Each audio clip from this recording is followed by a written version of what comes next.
Hello, guys. This is Advocate Sandikta. I'm a life coach. I coach students, I coach kids, and I coach parents, adolescents, how to deal with the stress, how to deal with the anger, and how to be the cheerleader of your kid. You must have heard about law of vibration. What is law of vibration? Whenever you feel anger or you show anger to your kid, the vibration in you and the vibration you are commuting is a negative vibration. And definitely, your kid will absorb that vibration and he will react or act according to the vibration. Similarly, law of polarity. What is law of polarity? आपने ये बहुत बार सुना होगा, जो है उसको accept करो. क्यों? क्योंकि अगर आप एक्सेप्ट नहीं करोगे और हमेशा एक ऐसी दौड़ के पीछे या ऐसे चीज के पीछे भागोगे जो कंप्लीटली ऑपोजिट हो, जो है उसको एक्सेप्ट करने का मतलब है, अगर खराब है तो भी एक्सेप्ट करो, अगर अच्छा है तो भी एक्सेप्ट करो. उससे बेनिफिट ये होगा, आपकी जो वाइब्रेशन है, आपकी जो इनर पीस है, वो पॉजिटिव रहेगी एंड अकॉर्डिंगली यूनिवर्स आपको वही देगा जिसमें आप वाइब्रेट कर रहे हो. अगर आप पॉजिटिव वाइब्रेट कर रहे हो तो यूनिवर्स आपको पॉजिटिव देगा. अगर आप नेगेटिव वाइब्रेट कर रहे हो तो डेफिनेटली यूनिवर्स आपको नेगेटिव देगा. हम सब क्रिकेट देखते हैं.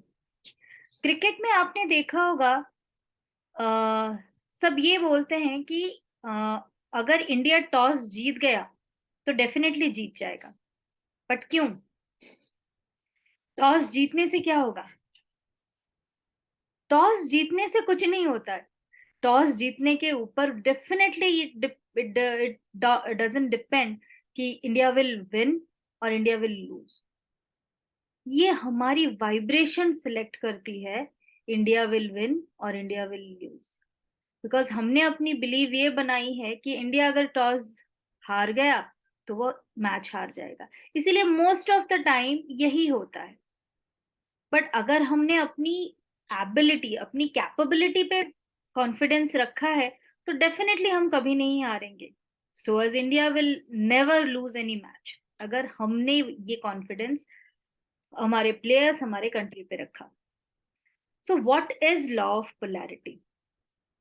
I am from a very Orthodox, very strict family where the rules and regulations are very strict. India में लड़कियों को बहुत सारी रेस्ट्रिक्शंस होता है कि आप ऐसे बात नहीं कर सकते, आप ऐसे कपड़े नहीं पहन सकते, आप ये सारी चीजें नहीं कर सकते, आप being a girl you have to be like this, you have to behave like this. मैं भी उसी तरह से बड़ी हुई थी. मुझे बहुत सारी चीजें पसंद नहीं थी. स्मोकिंग, अल्कोहल, ये सब मेरे लिए पाप. अभी भी it's not in my principle, but तब ये पाप था. कोई और अगर करे तो भी मैं एक्सेप्ट नहीं करती और मेरे दिमाग में ये इमेज बन जाती थी कि ये पर्सन खराब है क्योंकि ये स्मोक करता है, क्योंकि ये अल्कोहल लेता है, तो डेफिनेटली ये पर्सन तो खराब ही है क्योंकि खराब इंसान ऐसे करते हैं. जब मेरी बिलीव थी तो मैं उसी पोलैरिटी पे थी एंड मैं वाइब्रेशन भी वही कर रही थी. मैं जो फ्रेंड सर्कल थे या मेरे अगर फैमिली में भी कोई ऐसी चीजें करता है तो मेरा उसके साथ रिलेशनशिप भी वैसा ही बन जाता था क्योंकि मैं वाइब्रेशन नेगेटिव करती थी. आहिस्ते आहिस्ते ये रिलेशनशिप हर किसी के साथ वर्स्ट बनता गया और उसमें मैं अपने आप को ये सेटिस्फाई करती गई क्योंकि मैं अच्छी हूँ, मैं तो राइट साइड पे खड़ी हूँ ना, तो जो ऑपोजिट बंदा है वो खराब है, बिकॉज वो अल्कोहलिक है, बिकॉज वो स्मोक करता है, तो वो इंसान खराब है. बट ऐसा नहीं होता. आदतें खराब होती है, इंसान खराब कभी नहीं होता. और जैसे आप वाइब्रेट करोगे वो इंसान आपकी तरफ बिहेवियर भी वैसा ही करेगा. couple of years back, one of my senior, he was alcoholic, वो स्मोक करते थे, एंड मेरा तो बिलीफ सिस्टम ही यही था कि इंसान खराब है। और ये रिलेशनशिप इतना खराब हो गया, फाइनली मैंने जॉब छोड़ दी, क्योंकि वो बंदा, बिकॉज मेरा ओवर थिंकिंग उस लेवल तक हो गया कि बंदा अगर स्मोक करता है, अगर ये अल्कोहल लेता है, अगर ये कोई भी ऐसी चीजें करता है, तो वो इंसान खराब है।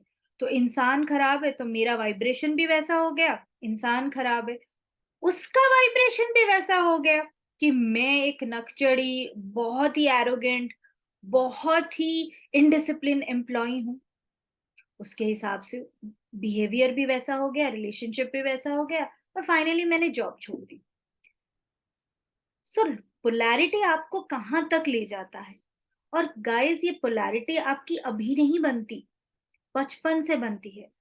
जो थॉट प्रोसेस आप कैरी करोगे, आप अपने पेरेंट्स से देखोगे, वही आप आगे लेके जाओगे। मैंने अपनी फैमिली में देखा था, अगर कोई इंसान इस तरह की चीजें करता है, अगर कोई लड़की छोटे कपड़े पहनती है, तो वो खराब है। तो मेरी बिलीफ सिस्टम भी वैसी बन गई कि खराब है, और मेरा बिहेवियर भी, मेरे सोशल सर्कल इतनी अच्छी नहीं थी, क्योंकि मोस्ट ऑफ द चीजों को मैं उसी हिसाब से जज करती थी। और जजमेंट जहां पे आती है ना, वहां पे नेगेटिव वाइब्रेशन आता है, और वहां पे रिलेशनशिप और खराब हो जाता है। So what is the law of polarity? Law of polarity is the principal that everything has two poles, good and evil, love and hate, attraction and disconnection. Think of the north and south poles on a globe, on a battery with its negative and positive terminals.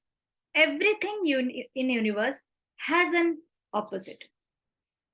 As another example, think of a coin. There are two opposite sides that appear separate, but they are two sides of the same object, and they are inseparable. While you might flip a coin and get heads, there is always a potential that you could have gotten tails. That is the law of polarity. The potential for the opposite at all times. What does it mean? अगर हमें अच्छा चाहिए, तो बुरे को भी तो accept करना सीखना होगा ना। नहीं तो अगर जब बुरा आ जाएगा, तो हम तो बिल्कुल पैनिक मोड पे आ जाएंगे, हमारी बिहेवियर भी वैसी हो जाएगी। और वैसे ही कॉइन, अगर हमें हमें पैसे चाहिए, बहुत सारे पैसे चाहिए हमें जिंदगी में, हमें अपने बच्चे से चाहिए कि वो बहुत अच्छा परफॉर्म करे, पर परफॉर्मेंस के साथ फेलियर भी तो आता है। तो ये भी हमें सीखना चाहिए ना कि अगर बच्चा परफॉर्म अच्छा कर रहा है, तो हाउ टू अप्रिशिएट, एंड अगर फेल हो गया, तो हाउ टू मोटिवेट। अगर खराब और अच्छे के अच्छे में डिस्टिंग्विश कर देंगे, तो बिहेवियर हमारा कैसे अच्छा हो? और हम अपने बच्चे का चीयर लीडर कैसे बनेंगे, अगर हम, जब वो फेल होता है और हम एक्सेप्ट नहीं कर पाते? कोई भी इंसान अच्छा या बुरा नहीं होता। एज आई मेंशन्ड, आदतें अच्छी या बुरी हो सकती है, इंसान अच्छा या बुरा नहीं होता।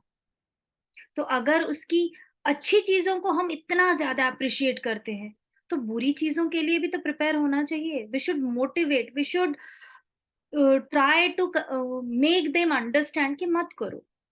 पर अगर ऐसा होता है, तो क्या हमें छोड़ देना चाहिए? क्या हमें अब्यूज करना चाहिए?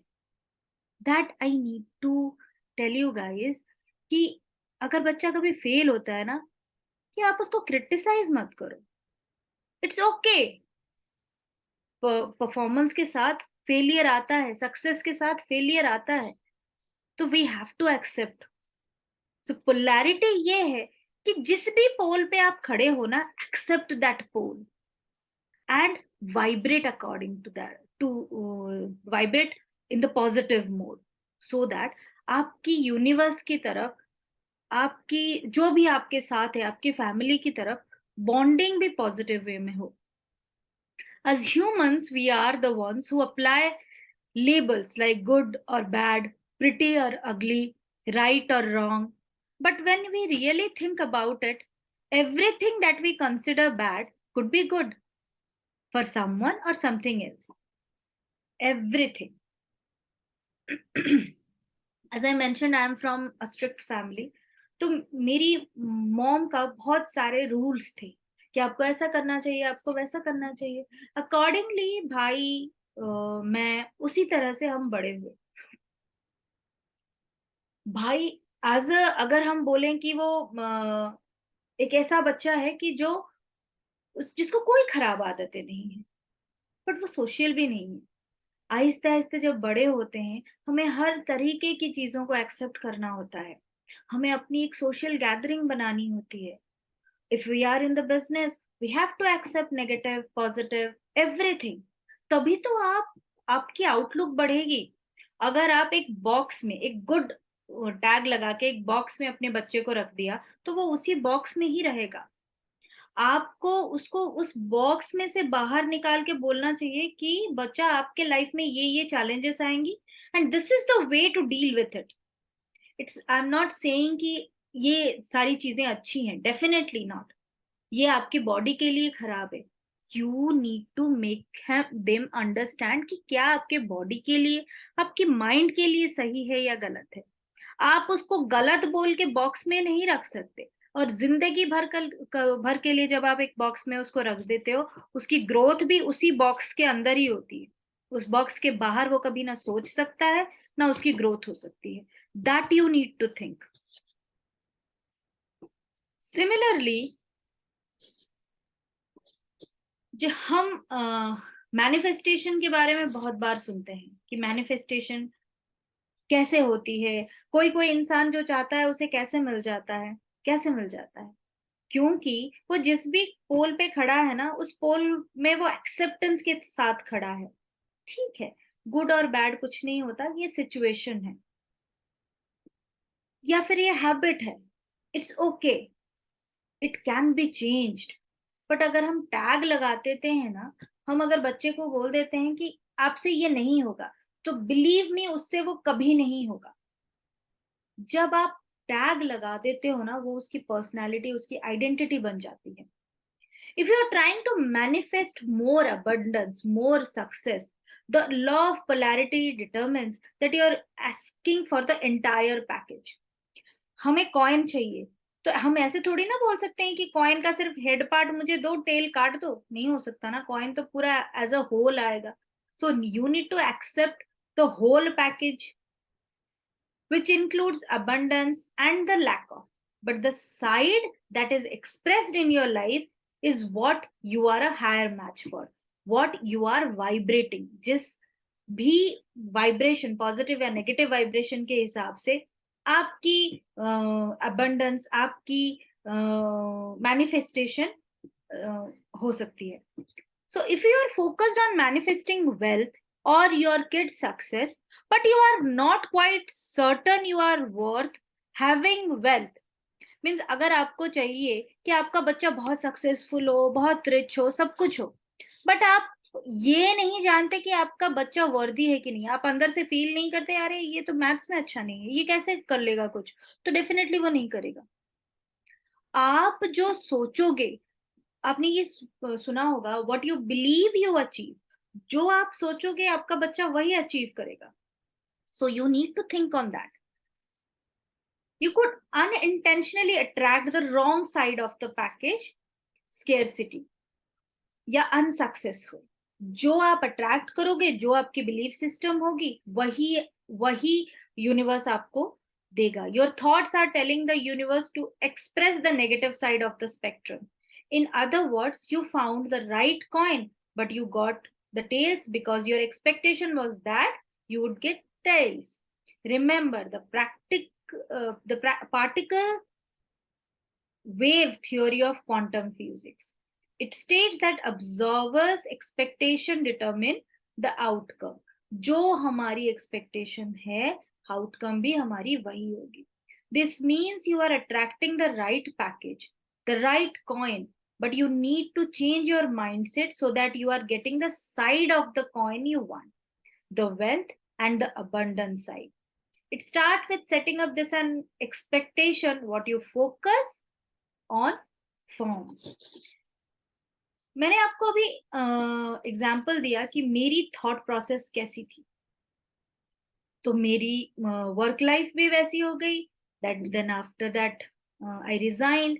बट जब मेरी अवेयरनेस आई कि गुड और बैड कुछ नहीं होता, आदतें खराब अच्छा हो सकता है बट वो इंसान को डिफाइन नहीं करती। बिलीव मी, जब मैंने जिस भी पोल पे मैं हूं, पोलैरिटी को एक्सेप्ट करा और मैं न्यूट्रल पोजीशन पे आ गई, जहां पे मेरे लिए गुड और बैड नहीं है, मेरे लिए वो सिचुएशन है, उसके बाद से लाइफ टर्न अराउंड। मैं अभी जहां पे मेरे वर्क लाइफ है, बहुत ही ज्यादा बैलेंस्ड है। And I got the boss after that, whoever was my boss after that incident, the best boss in this world। क्यों? क्योंकि मेरी वाइब्रेशन वैसी हो गई।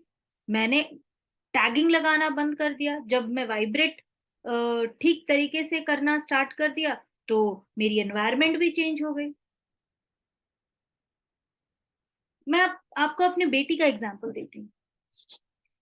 She was thin little bit. वो खाने के लिए थोड़ा सा उसमें बहुत रेजिस्टेंस था।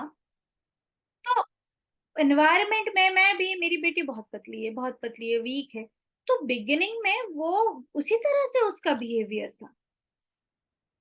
बट आहिस्ते आहिस्ते मैंने अपने आप को चेंज करा और मैंने बिलीव करना स्टार्ट करा कि मेरी बेटी सबसे स्ट्रांग है, the strongest girl in the world. Last year, she got the national medal for the country for taekwondo competition। एक पतली सी लड़की के लिए पॉसिबल नहीं है, आपको भी यही लगा होगा, बट पॉसिबल है अगर आप सोचो। मैंने सोचा और मेरे बच्चे ने अचीव करके दिखा दिया। एंड उस कंपटीशन से पहले, एक महीने पहले, उसने मुझे बोला था कि mamma, I will get you the medal. She is 8 years old, और जब उसने मेडल वो जीता था, वो 7 year old की थी। एंड उसका वेट शायद 22 kg का था। बट किसी ने बिलीव नहीं करा था कि ये बच्ची मेडल ला सकती है, बट वो ले आई। ये है आपकी वाइब्रेशन की ताकत। जैसे आप वाइब्रेट करोगे, आपकी एनवायरनमेंट वैसे चेंज हो जाएगी। और जिस पोलैरिटी पे हो, प्लीज एक्सेप्ट दैट। उसको गुड और बैड में टैगिंग मत करो, क्योंकि जब आप बैड टैगिंग करोगे, आपकी वाइब्रेशन भी बैड होगी और जो एनवायरनमेंट से आप अट्रैक्ट करोगे वो भी बैड होगा। So what is law of vibration? The law of vibration states that we can attract anything we want by resonating at the same vibrational frequency of our desires। जो मैंने आपको अभी बताया कि मेरा बच्चा, जिसको सब बोलते थे पतला है, वीक है, ये है, वो है, she got the national medal because I vibrate in that frequency and she achieved the thing for me or for herself। Everything has a vibrational frequency। Every object, thought, emotion, job, house, friend, movie, kid, restaurant, everything has a vibration that it emits and receives. But what is vibrational frequency? When I refer to vibrational frequency, I'm talking about the rate at which our atoms, electrons, protons, and neutrons. You know, our body is made up of electrons, protons, neutrons. So these are oscillating within our cells. Atoms are the building blocks for all matters, therefore they create our physical reality।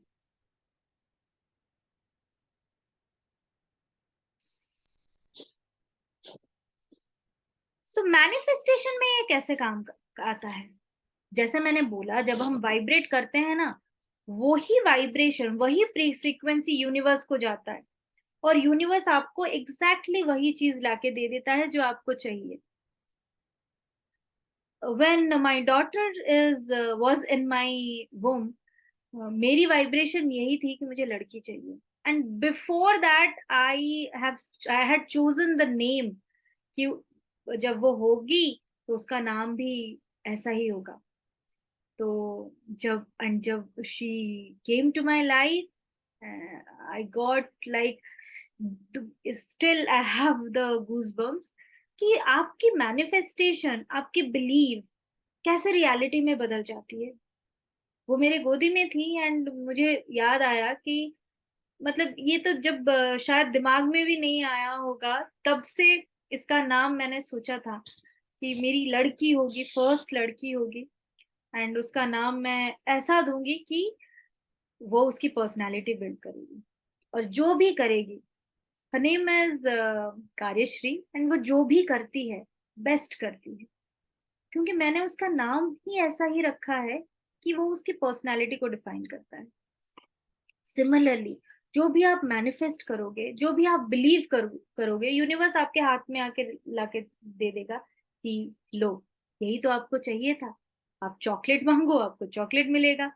आप कांटे मांगोगे तो आपको कांटे मिलेगा। फिर आप रोगे नहीं कि मैंने तो नहीं मांगा था, क्योंकि आप वाइब्रेट तो कांटे पे ही कर रहे थे ना, तो कांटा ही दे दिया यूनिवर्स ने आपको। To use this law to manifest what you want, we need to master our emotions and tune into our intuitions. हर इंसान के पास एक इंट्यूटिव पावर होता है। You need to activate that. You need to believe your thoughts, accept your thoughts, and be in a positive vibration. In other words, we need to embody the feeling that we already have what we want. We intuitively follow the nudges that will get us there. What you feel, you attract. That is what makes the law of vibration so important. However, we can't embody high level feelings if we are resonating with low level emotion. अगर मुझे पैसे चाहिए, but मैं अंदर से believe कर रही हूँ यार मेरे तो क्रेडिट कार्ड के बिल्स ही इतने हैं, यार मेरे तो स्कूल फीस ही इतनी चली जाती है, यार मेरे तो घर में ही इतने खर्चे हो जाते हैं, तो अगर आप इतनी स्कैर्सिटी में वाइब्रेट करोगे तो आपको पैसे कहाँ मिलेगा। आपको आपके इमोशंस को चेंज करनी है। आपके पास जितने पैसे हैं, खाने को तो मिल रहा है ना, आपके पास जितने भी पैसे हैं, आप रेस्टोरेंट जा पा रहे हो, घूमने जा पा रहे हो, बच्चों के साथ एंजॉय कर रहे हो, उस पॉजिटिव वाइब्रेशन को फील करो, उस पॉजिटिविटी को फील करो। क्योंकि अगर आप नेगेटिव जोन में रहोगे तो आप वाइब्रेट भी वही करोगे और यूनिवर्स आपको वही देगा। Similarly for kids, for example, मैंने हमेशा अपने, because I was good in maths, my mother was good in maths, so in my belief system my daughter is amazing in maths, तो she is scoring very good in maths, but मैंने और किसी subject के बारे में पहले सोचा ही नहीं था। तो उसने और सब्जेक्ट को जिस तरह से भी करा, वो उसकी वाइब्रेशन थी, मेरी वाइब्रेशन थी, मेरी वाइब्रेशन जिस सब्जेक्ट पे था वो उसी पे स्कोर अच्छा कर गई। ये आप रिलेट करो कि जब आपके बच्चे ने किसी में सक्सेस या किसी में फेलियर उसको मिला, उसमें आपकी बिलीफ सिस्टम क्या थी। You need to check that. जब आपको ये समझ आ जाएगा कि हाँ यार मैंने तो यही सोचा था, डीप डाउन, इट्स नॉट कि ऊपर ऊपर से आप क्या बोल रहे हो या सोच रहे हो, इट्स डीप डाउन आप अंदर से क्या सोच रहे हो कि मुझे तो इंग्लिश आता ही नहीं था, मेरे बच्चे को क्या इंग्लिश आएगा, मुझे तो हिस्ट्री समझ भी नहीं आती थी, तो मेरे बच्चे को तो आएगा ही नहीं। डेफिनेटली आपके बच्चे को नहीं आएगा। So you need to understand कि आपकी इनर फीलिंग्स क्या है। To use our emotions as a tool to manifest the things we want, we need to get our mind body into alignment with positive emotions by getting our bodies to a higher frequency, emitting more energy at an atomic level. जिस frequency में हम vibrate करेंगे, universe हमें उसी तरह से चीजें देता जाएगा। Imagine that you are hiking up a mountain, which can be your life. हमें तो अपनी जिंदगी पहाड़ी लग रही है ना, with an empty backpack, high energy. अगर बैग हमने जो बैकपैक पकड़ा हुआ है उसमें बहुत हल्की फुल्की चीजें हैं या चीजें नहीं है, तो जब हम पहाड़ चढ़ेंगे तो हमें कैसा लगेगा। सोचो, ईच एंशियस और scares thought your experience is a rock, और जो हमारी इमोशंस है, जो हमारी नेगेटिव थॉट्स हैं, वो एक एक रॉक है, आप सोचो कि वो रॉक है. When you do not have the tools to break the rock up in the moment, you simply throw it in your backpack. अगर मुझे अपनी इमोशंस को हैंडल नहीं करना आता तो मैं क्या करूंगी, उसको अपने बैकपैक में भरूंगी, अपने अंदर भर दूंगी, ऐसी जगह भर दूंगी जो कोई देख ना पाए, मैं भी ना देख पाऊं. How easy would it be to hike up the mountain with all these rocks? Just think that. जब आप पहाड़ चढ़ते हो, आपको एक हैवी बैग किसी ने पकड़ा दिया है and you are climbing the mountain, तो आपको कैसा लगेगा. बट अगर हमने उस रॉक्स को निकाल दिया और आप माउंटेन चढ़ रहे हो या लंबा रास्ता चल रहे हो, तो आपको कैसा लगेगा. जब ये दोनों चीजें समझ आ जाएंगी ना, तो आपको अपनी इमोशंस को भी बैलेंस करना आ जाएगा. जब आप इमोशंस को बैलेंस करना सीख जाओगे, देन आप पहाड़ जैसी लाइफ को भी चुटकी भर में चढ़ जाओगे. So finally, ask for what you want and be prepared to get it. Be in the acceptance and vibrate positively so that universe can give you anything and everything what you deserve, what you want, and what you expect. Thank you so much.